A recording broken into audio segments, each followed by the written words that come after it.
Hello, everybody. This is Leigh Walton from Top Shelf Productions, and we are thrilled to be joining you today for virtual WonderCon. Wish you could be there in person, but the advantage of this format is that I get to be joined by an international all-star team of some of my favorite authors that have great new books for you from Top Shelf this year.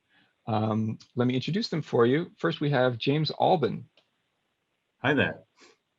Joining you from Edinburgh, Scotland. And James, what is your new book this year?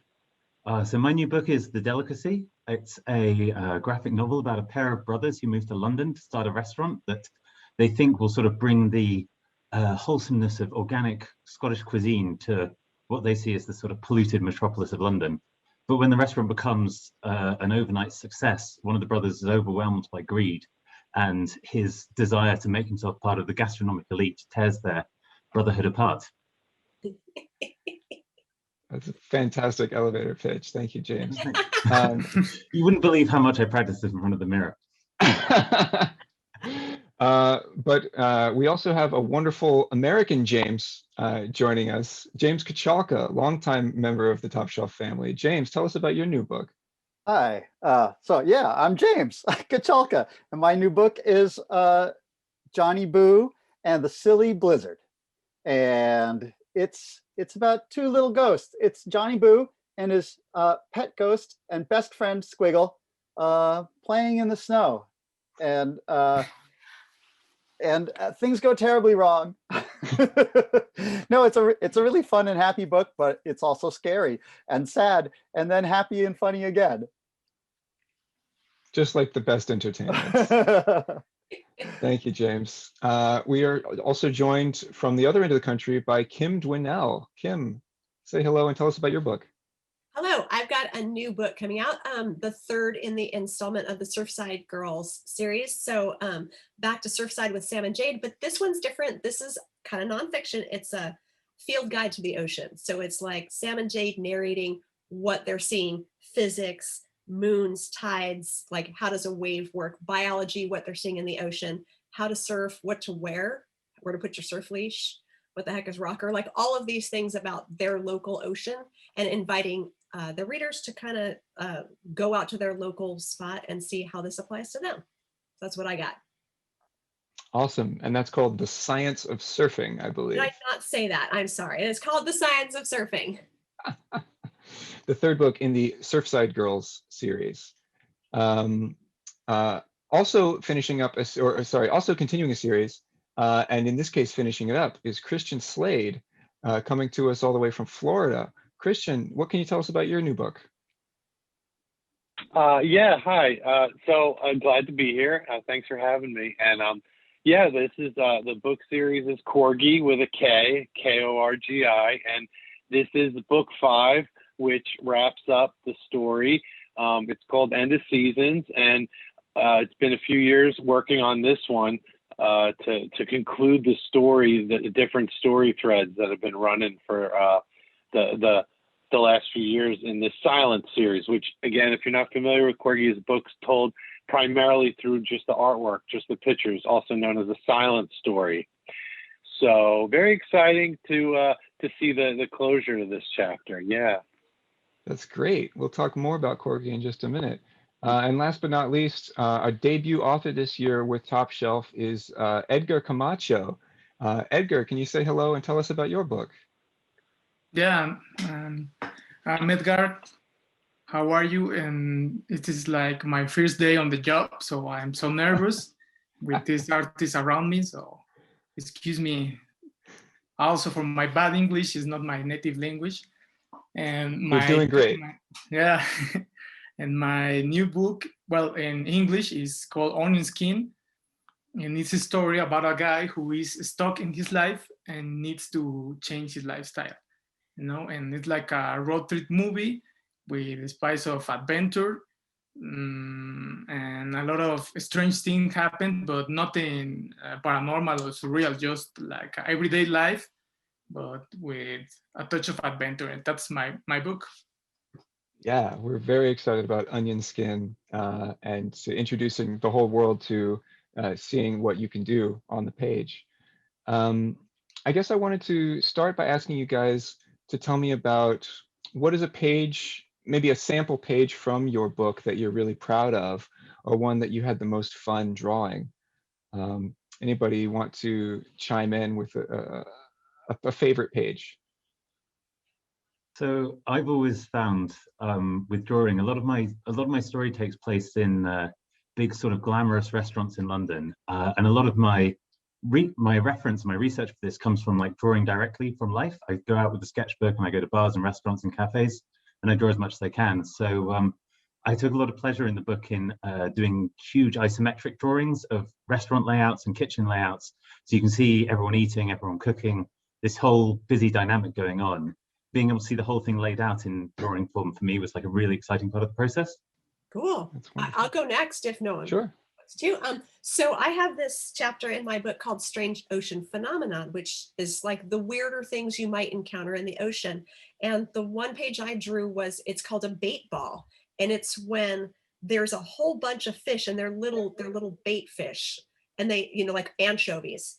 And they school, but the predators come, like the seals come, the dolphins come, and all these apex predators come, and they start herding these fish into a tighter and tighter whirlpool, and they get into a tighter and tighter ball, and they drive it to the surface. And from the surface, like the birds start to attack, and then the sharks show up, and the tuna, and everyone's just eating these fish, and the water explodes from the top.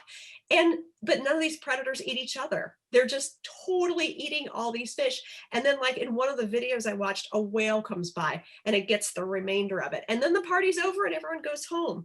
And it's the strangest thing. So I watch these videos over and over and over. And I really am happy with how the page came out explaining this. But yeah, I spent about a week being enamored by videos of mass destruction of bait fish. It sounds like my last trip to a hotel buffet. I'll tell about mine. Sure. Squiggle has gotten lost in the blizzard, and Johnny Boo is just running after, looking for Squiggle. And I just really love this panel because I drew it perfectly. I actually hit a lot of panels in this book totally out of the park, but I just love this one. I just think he looks really cute and really funny. And even though he's like worried about his friend Squiggle, he's also just hilarious looking, because he's got 5 mittens on. He's got 5 mittens on. It got really cold, so they went to go put on mittens, and he put on mittens on his hands and on each of his feet and on his pompadour. That's fantastic. Who else has So I a want to favorite talk page? about mine. Yeah. Yeah, I drew a lot of food and a lot of landscapes, landscapes. And the thing about drawing food is because I watch a lot of cooking contests, a lot of Food Network things, and it was so tasty that I think I gained some weight, because of the book. And that's about the funny pages I do, because the food is so delicious. And in one point, I have the idea of doing on black and white, but I think part of the food being so tasty is the color.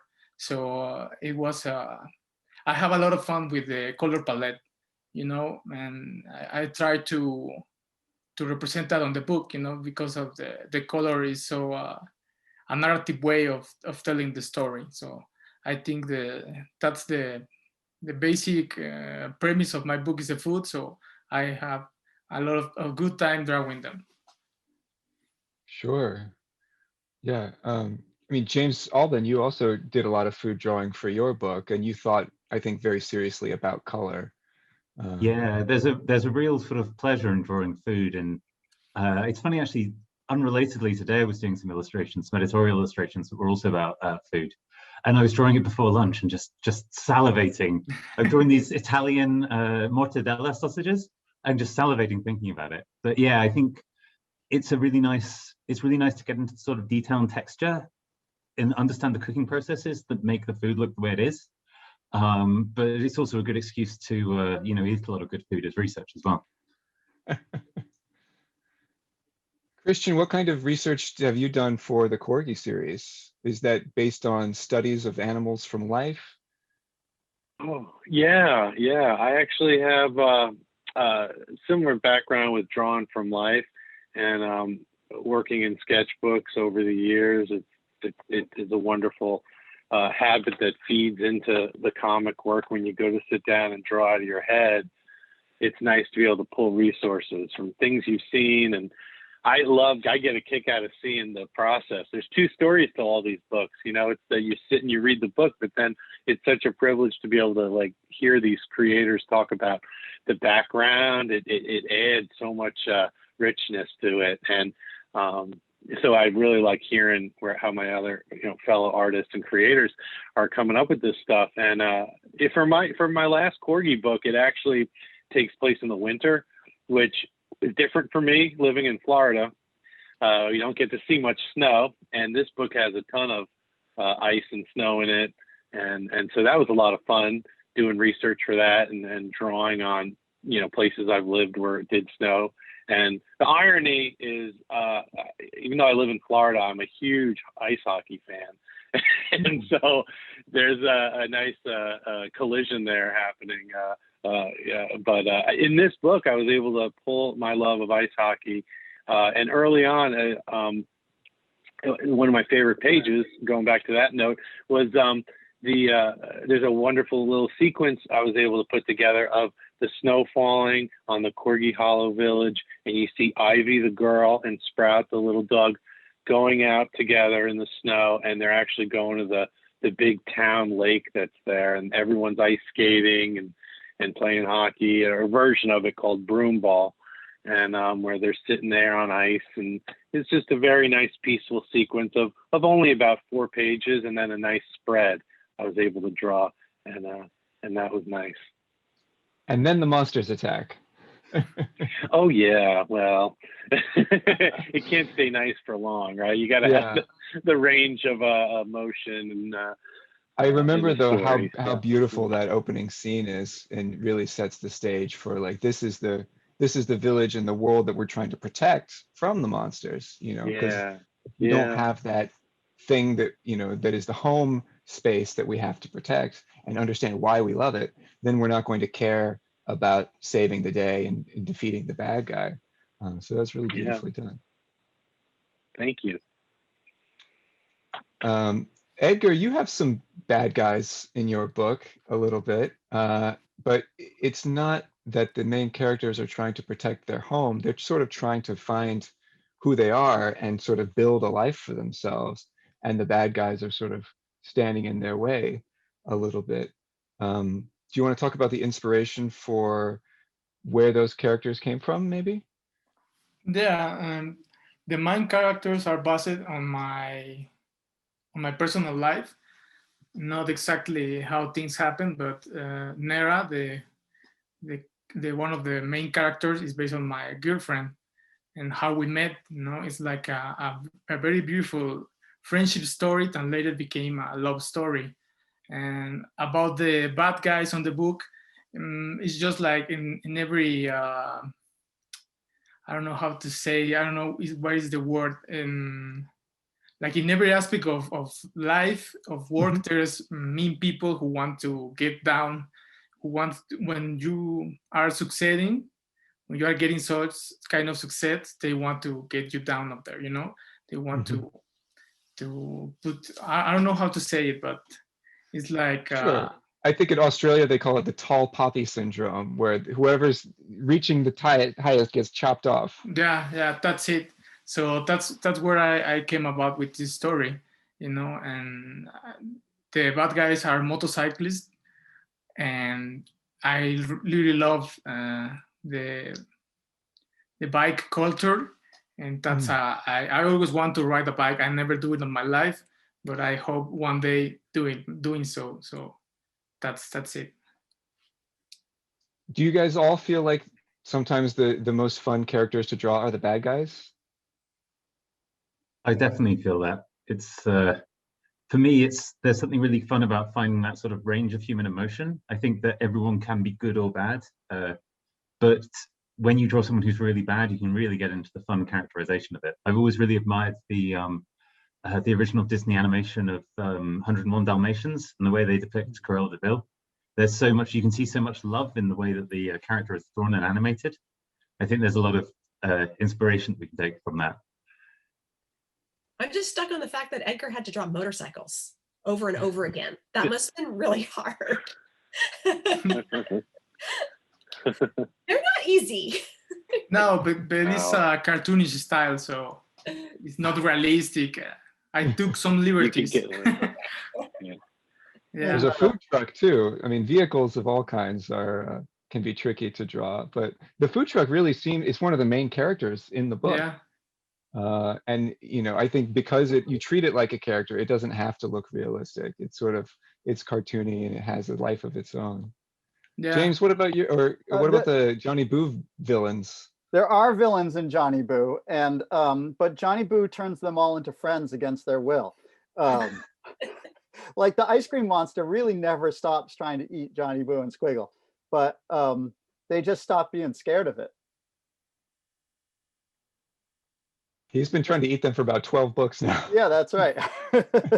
In this one, it's more like a rivalry in that like Johnny Boo and Squiggle want to eat the snow, and Ice Cream Monster's like, no, I'm going to eat it all. And then he starts trying to eat all the snow, and then they start trying to keep up with him and eat as much as they can. But it's hard to, Ice Cream Monster is so much bigger than they are. But then he eats so much snow, he gets completely incapacitated. And I think almost all of these books are about eating, it sounds like. My book is not about eating. You did have the bait ball, though. You know. That's eating too, though, right? It's part of the circle of life. It's maybe we're just all hungry because it's lunchtime. It's really good for these books to be coming out during the pandemic when there's nothing for anybody to do but eat. Or draw. That was going to be one of my on. questions. Like, what has it been like for you guys? Because a lot of you stay home all day drawing anyway. So have you been doing okay during the pandemic? Well, does it feel different? For the first 3 days of lockdown, I felt like maybe my life was over and I'd never be able to draw again because I'm used to working with quiet in the house. And then suddenly, both my kids are there and my wife was home, and she was working remotely and they were trying to do their school remotely, or just walking around the house. I just found it like impossible to work. But then after 3 days, I was like, well, I have to work. And I just forced myself to do it really, really, really hard. And then it wasn't hard. And I've been working just fine ever since. So it worked out okay for me. I kind of panicked, but then actually was able to work. And I actually, on the flip side, when they weren't home, I'd spend all day having difficulty working because I was so lonely because they were gone. So I had the space to myself, but I was too lonely to work. So I think I might work a little better now. And also with my wife home, I feel like if I'm not working, then I'll feel guilty. Like, when she'll notice I'm not working. So. Yeah.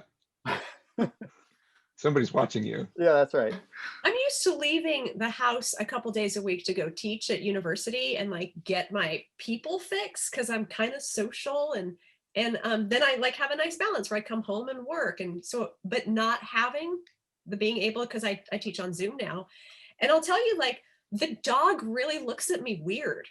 Can you imagine, what is the dog thinking? Why does she never leave the chair? She never leaves the chair, and that she'll just come in and she'll stand in the doorway and stare. I can't get up. I'm sorry. Yeah, I think we're built, though. I think a lot of us are built for this a little bit better than other people. I've noticed. It's a solitary profession for the most part. You work in a cave, I call it. You go in the hole, you go in the cave, and you just put those hours in. And I know a lot of people that are like, to me, life hasn't changed because I still get up, I sit and work, or I'll do a solitary exit where they go for a walk around the block. I mean, down here, Florida, things have been pretty open. At least you could go for walks, you could go for a little bike ride or whatever. So, the silver lining for me was that it was actually a boost. That's what helped me finish Korgi, because I was home. And I think it would have been tighter had we had the luxury to, go travel or do the other many distractions that are not creating. So. Well, I'm glad that you finished, because the book is really gorgeous, and I'm really excited to put it in readers' hands. Thanks. Me too. I'm waiting on it still. They should be coming here any day now. I heard they ship, so we'll see.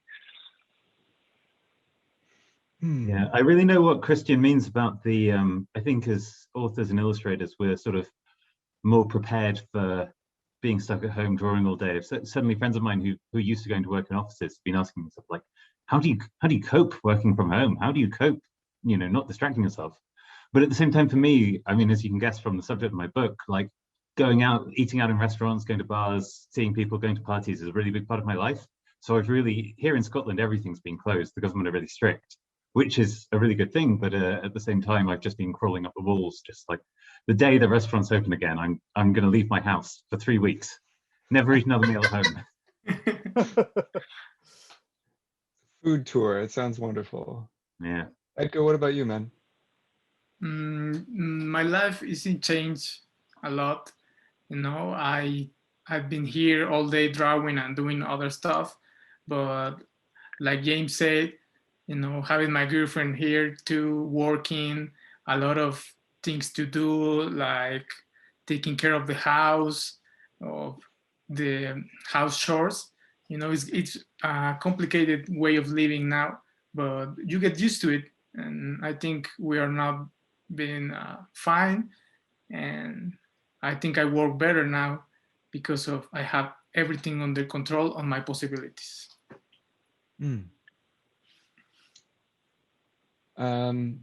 we'll ask a new question, and if you guys feel free to chime in, whoever has thoughts about it. Why did you make the book that you made?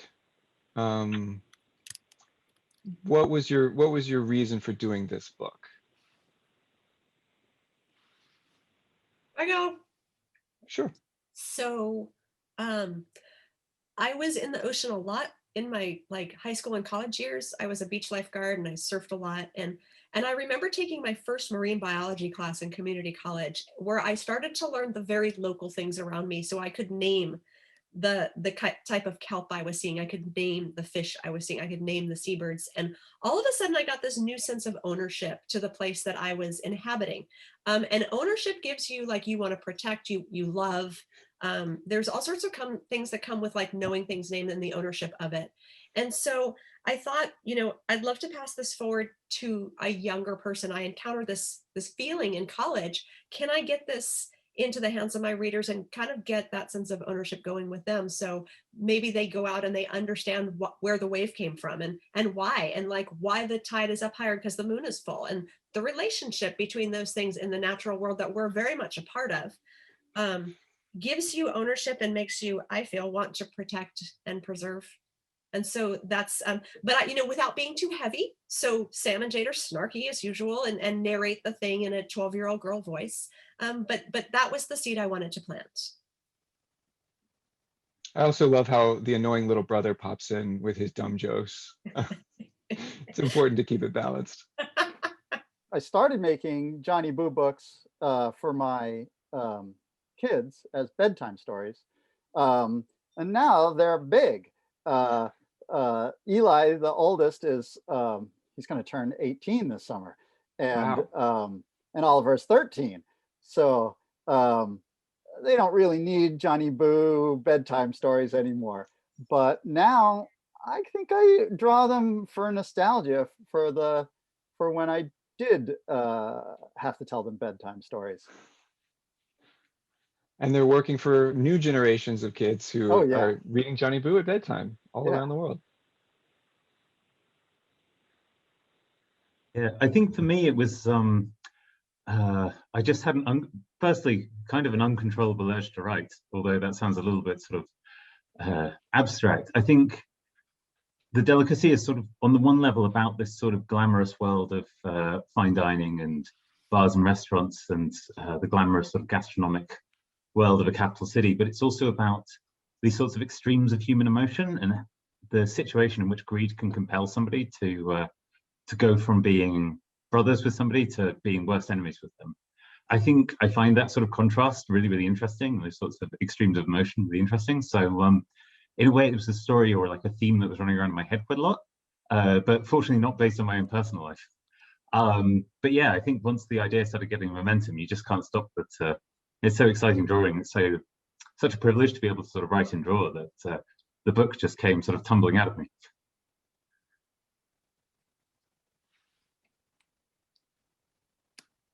Nice. I guess I could go next and jump in. The oh, am I on? Yeah, I'm good. Yep. The yeah, as far as the Korgi books, when I first started the series, started building it back in pretty much 2003. When you do comics, when you write a series, especially, I think you want to at least enjoy sort of the subject matter you're working with, or at least be familiar with it somewhat. And so when I put it together, it was all the things I loved. And for years I drew my Welsh corgis that I had. I based that on the characters.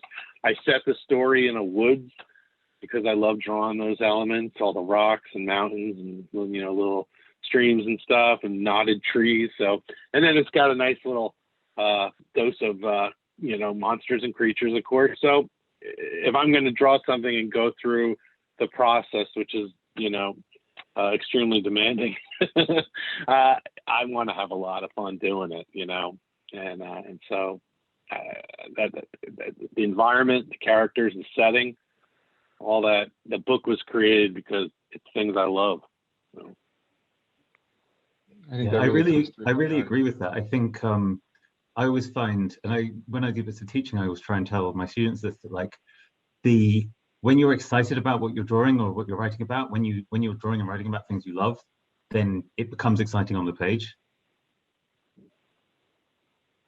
So you know it more. So it's coming from an authentic place.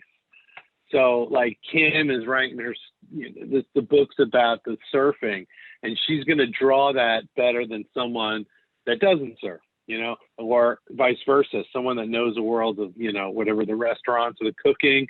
You're bringing something to it. Now, you're still discovering a lot of things, I'm sure, along the way, but there's that authenticity that's nice. Yeah, absolutely. And Edgar, I think it sounds like you know what it's like to fall in love with somebody and to, have this beautiful girl sort of give you a kick in the butt to take a new step and to have some courage. So it sounds like your story is really something based on life and as well.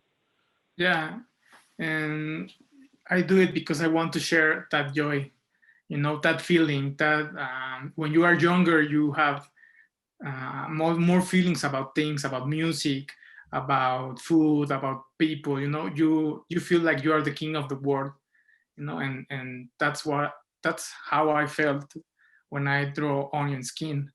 And I did it because it was for a contest here in Mexico, and that's how I started drawing and writing it, and then I win that contest, and the rest is history. Now here we are, luckily. An international success. Yeah. That's awesome. Well, we're really happy to have you. And can I just say, one of my favorite parts about Onion Skin is that it's not just a story about a guy who doesn't know what he's doing until this girl fixes his life. It's about two people who have dreams, but they can't figure out how to get there, and they help each other, and it feels like a really mutual relationship, and they bring out the best in each other, and you use these wonderful metaphors about food and spices and the way that different ingredients can bring out the flavor. It's so cool. Thank you, but you have to wait to read it. Well, I can't wait to have the physical book and be able to put it in people's hands. Yeah, me too. Some of you guys have put out several books in the past, and you've sort of developed some fans and some readers out there. Does anybody want to share what is the coolest thing that you've heard or received or from a reader or a fan over the years? Can I just say, I had a little fan in Pennsylvania make me these bracelets. There's three of them actually. There's two of them. So they're little friendship bracelets, and this one's got a dolphin, and this one's got the pineapple. So this one is Sam's board. It's the color of Sam's board with the pineapple on the bottom. And like, I'll be honest, this is one of my favorite things in the universe. This just made me ridiculously happy that she liked my book so much that she made like on model stuff. Wow. Makes me so happy. So that's my story. I have to open my door. My cat won't stop meowing and it's going to interfere with this. Give me 1 second. That's what. What? Kitties. So let this be a lesson. Here, I got something. Go for it. Oh, wow. Ooh, nice. This little hand knit Johnny Boo. Amazing. Oh, Isn't that great? That's beautiful. Got his pompadour. Perfect. I think there was a squiggle too, but I just like ran up and grabbed this out of the drawer of my all the kids' old stuffies, and so there I think there's a squiggle up there too somewhere, but I didn't have time to find it. I just ran up to get it. You need a few thousand of those next time the conventions open up again. That's right. No, I'm sure I could see like a plushie pit you could jump in. We actually we granted her a license to make them, and she did make like maybe about 50 and sold them. And wow. Yeah. Oh, so they're out there. Okay. Yeah. Cool. Let this be a lesson to all the fans out there that if you read a book and you really love it, like the author would love to hear from you. You know, it's going to make their day. You know, if you even just send a card or an email, and God forbid if you want to make something out of handcrafts, then the author could hang on to it for years to come. Edgar, did you have something? Yes, it's like a mini me, you know, with the glasses and Wow. and everything with a Batman shirt. Cool. You know, and it's like one of my favorite things. I have it all the time here in my study, and yeah, it's great. You know how people like your comics and how you connect with them in some levels that with another media, I don't know, it will be impossible. So thank you for this. That's one thing that I'm really proud of. Yeah. Okay. Oh, go ahead, Christian. Oh, yeah, I was going to jump in real quick. Like I was saying before, you know, we work in solitude so long that it's nice. Those things really are just nice little thumbs up, little pats on the back, just that people are out there, that they're reading the books. It helps the you know, the journey go a little easier, gives you a little push to keep going. My favorite thing I've ever received from a fan was at a show, and a child came up with his parents, and he told me that he had a very, very tough, he was autistic, and he had tough reading disorder, and that he really couldn't grasp reading. It took him a while. And his first book that he read was Korgi, because even though there was no words in it, he was able to follow the story. There was a little bit in the beginning, but to him apparently, and he showed me the copy, and it was battered, like he had read it over and over, and it was such a wonderful feeling. The parents thanked me. They said, "Thank you for creating a book that, you know, was good for you know, people that are I've heard it before, people that are learning the language and just learning how to read. It gives them a way to do that." So that was nice. That was a special moment. Beautiful. One of the things that I'm really proud of at Top Shelf is that this company, I think, has always been dedicated to reaching a human being on the other side of the book, you know, so that when you pick up a Top Shelf book, you feel like you can feel the humanity of the person that made it. And after you read the book, you feel like you know that person a little bit. You know, sometimes it's a memoir, sometimes it's totally fiction, sometimes it's nonfiction, and it's, you know, about science, or it's about, you know, history or whatever. But all of the books that we do, we try to make it so that the person really comes through. You know, this is not a commercial entertainment property. This is not, you know, exploitation of an IP, but it's really, you know, a human being that's trying to say something. And that comes through really beautifully in all of your work. So thank you so much for being part of this team. Yeah, I'm going to say these little guys have saved my life more than once. So if they maybe they could save someone else's life too. That's really sweet. As the younger sibling of a two-boy household, the Johnny Boo books really mean a lot to me as well. I think you really captured the dynamic of siblings between Johnny Boo and Squiggle. Even though it's his pet.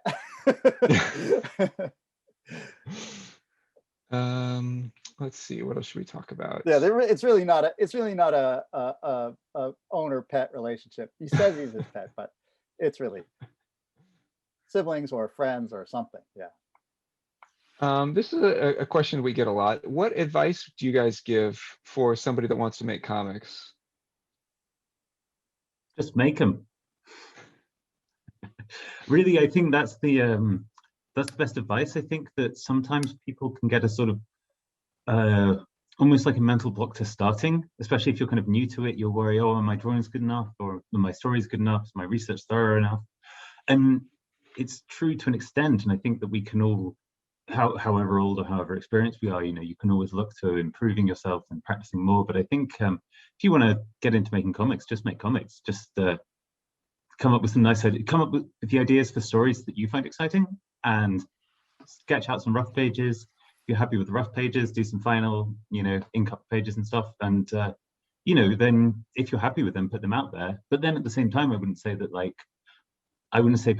sharing your comics straight away is like essential. I think the most important thing is just making the comics and making them for you. And if they bring you excitement, then that's a really good sign, Yeah, kids don't have that problem of like not knowing whether they should draw the comic or not, or not feeling like they're good enough to do it. They just do it.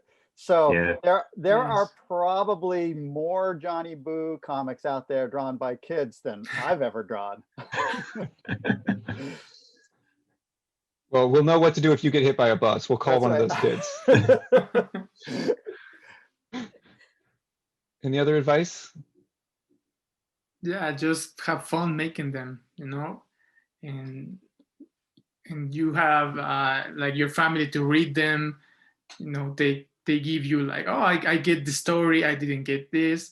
I think one of the most important part of our job as a storytellers is like connect with people. And you can practice with that, and put it out there on social network, post it. And I think on the internet, the people didn't touch their heart to tell you what they thinking about your work. Even if there are bad things, there are always good comments that you can count on. Yeah, that's good. I'll echo all the things that have been said so far. I agree with all these things. And one of the things you hear a lot are that, oh, everything's been done. There's a lot of, there's no such thing as new ideas and whatnot. I think that's a load of baloney. I think that we're just starting. This is a young medium. Comics are a young medium. I think there's so much to go. And I think that there's a lot of unique stories to tell. So my advice would be, don't be afraid to tell your story. What makes you special? What makes you unique? How you see the world. Don't feel like it has to fit in a box necessarily. That you're diverse, whatever way you see the world through those lenses, and unique way to tell your story. Because if you're just going to do something that's already been done, it's kind of okay. It could have flavorings of something that's out there, of course, in the sequential arts. But ultimately, they want to see, in the end, what you have to say as an artist is the most important thing, I think, and as an author.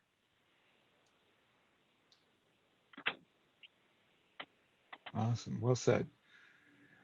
Well, any last thoughts that you guys want to share before we wrap up for the WonderCon audience? Oh, I don't know. Yeah. It's so weird to do these conventions remotely, right? Like, but I'm thankful that we can do something, and I hope that people are getting a lot out of it. I know it's awesome to, like, when you go to a convention, you go up to the table, you can meet the person, right? And have any conversation you want with them. Sometimes you're too shy to ask them the question you want to ask them, or you know, like maybe you get your book signed and they're not really paying any attention to you. So at least that's not going to happen here. We are all paying attention. It's sort of a weird thing because it's on the one hand, like I feel really mortified not to be able to, especially go over to North America, you know, go to the USA and Canada and go to conventions there, and you know, have everything here in the UK closed as well. It's really frustrating, but then in a way, it's kind of funny because one of the things I love about comics and sort of illustration specifically, and kind of the thing I love about illustration more than fine art is the fact that in the world of like fine art painting, if you want to see the Mona Lisa or whatever, you have to go to Paris and you have to go to a public place and see the only one that exists. And the wonderful thing about comics is you can get an amazing story with beautiful artwork, and you can just take it home with you and you can read it in bed. And in a way, it's a shame for us authors not to be able to go out and meet people at conventions, but at the same time, it maybe almost helps to focus on our readers and like the fact that readers can just get a book and enjoy it for themselves, and it almost like emphasizes the personal relationship that people can have with books. I think that's really special. Yeah, the intimate relationship you have with a book is much different than the relationship you have with a painting in a museum. Yeah. Now, if you own a painting and it's in your house every day, you maybe can develop that close personal relationship with the painting. But yeah, books are special for that. Yeah. But I just say, like, I miss the buzz so much. I miss the excitement. I miss the pageantry. I miss that so much. I love that part of this world because the quiet part of the world is nice, but it's so balanced out by that thing, that spectacle that goes on, and I miss that immensely. So I am really looking forward to us getting back to that and seeing excitement in people, and the excitement in discovering new things, and the excitement of showing off what they've spent, the cosplay they've spent a year making. And I don't know, there's just something bizarre and wonderful about all that, and I miss it terribly. Yeah, I think I agree. I think the break, though, if you want to call it that, the pause, the break, if there's anything good that comes from it, is maybe we'll appreciate it a little bit more.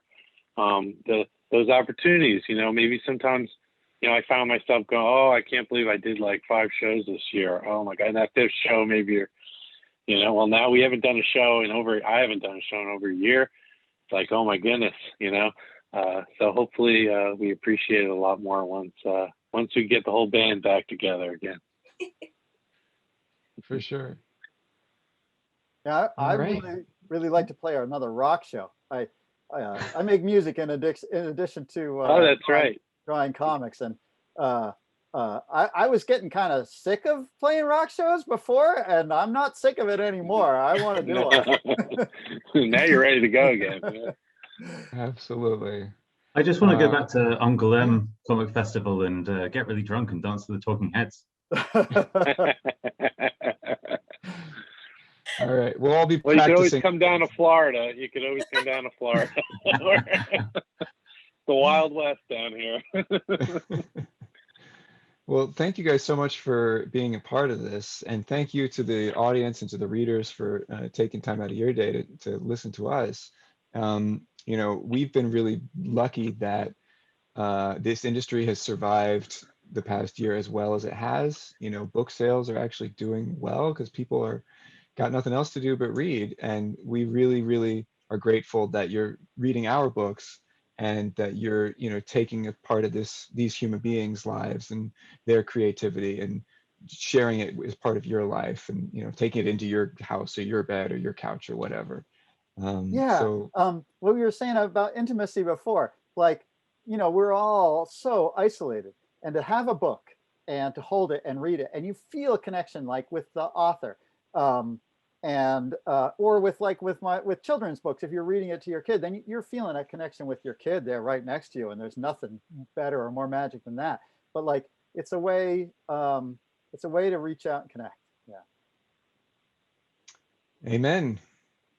All right. And with that, we'll say goodbye. Thank you again, everybody, for Bye, participating. everybody. Yeah, See you thank next you. time.